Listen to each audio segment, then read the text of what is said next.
സംസ്ഥാനത്തെ സ്കൂളുകളിൽ പുതിയ ഉച്ചഭക്ഷണ മെനു ഇന്നു മുതൽ. കുട്ടികളിൽ വിളർച്ചയും പോഷകാഹാരക്കുറവും കണ്ടെത്തിയതിനെ തുടർന്നാണ് പുതിയ വിഭവങ്ങൾ ഉൾപ്പെടുത്തി മെനു പരിഷ്കരിച്ചത്.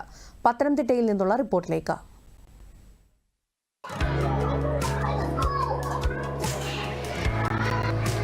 ഇവിടെ തരുന്നതൊക്കെ നല്ല ഫുഡാണ്.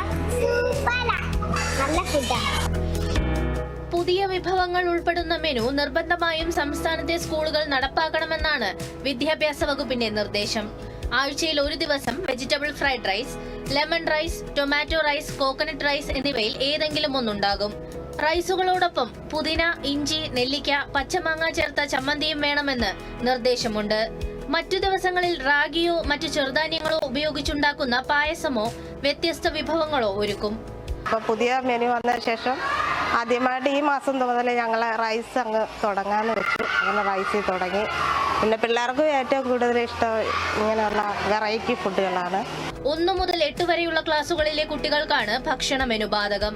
ഈ വർഷം പ്രീ പ്രൈമറി മുതൽ 5ാം ക്ലാസ് വരെയുള്ള കുട്ടികൾക്ക് ഭക്ഷണത്തിനായി 6.78 രൂപയും 6 മുതൽ 8 വരെയുള്ള കുട്ടികൾക്ക് 10.17 രൂപയുമാണ് ഒരു ദിവസം ലഭിക്കുക.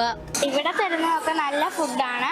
അപ്പം ഞങ്ങൾക്ക് ഓരോ ബുധനാഴ്ച വെച്ച് മുട്ടയും പഴവും പിന്നെ രാവിലെ 11 മണിക്ക് പാലും അങ്ങനെയൊക്കെ തരും. ഇവിടുത്തെ ഫ്രൈഡ് റൈസും സാമ്പാറും ഒക്കെ സൂപ്പറാണ്. ഞങ്ങൾക്ക് മാസത്തിലൊരിക്കലും പായസവും ബിരിയാണിയൊക്കെ തരാറുണ്ട്. ഇവിടുത്തെ ഭക്ഷണം നല്ല രുചികരമാണ്.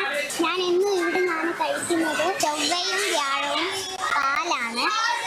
ഞാൻ ഇവിടുന്ന് പാല് കഴിക്കുന്നുണ്ട്, പാല് കുടിക്കുന്നുണ്ട്. ഞാൻ ഇവിടുന്ന് ഫുഡും മേടിക്കുന്നുണ്ട്.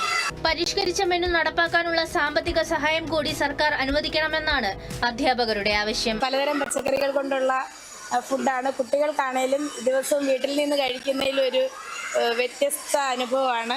കൂട്ടുകാരുടെ ഒപ്പം ഇരുന്നവരത് കഴിക്കുമ്പോൾ അവർക്ക് കൂടുതൽ സാധാരണ കഴിക്കുന്നതിലും വീട്ടിൽ കഴിക്കുന്നതിലും കൂടുതൽ ചോറ് ഇവിടെ വരുമ്പോൾ കഴിക്കുന്നുണ്ടെന്നാണ് പേരൻസ് ആണേലും പറയുന്നത്. News desk, Doordarshan.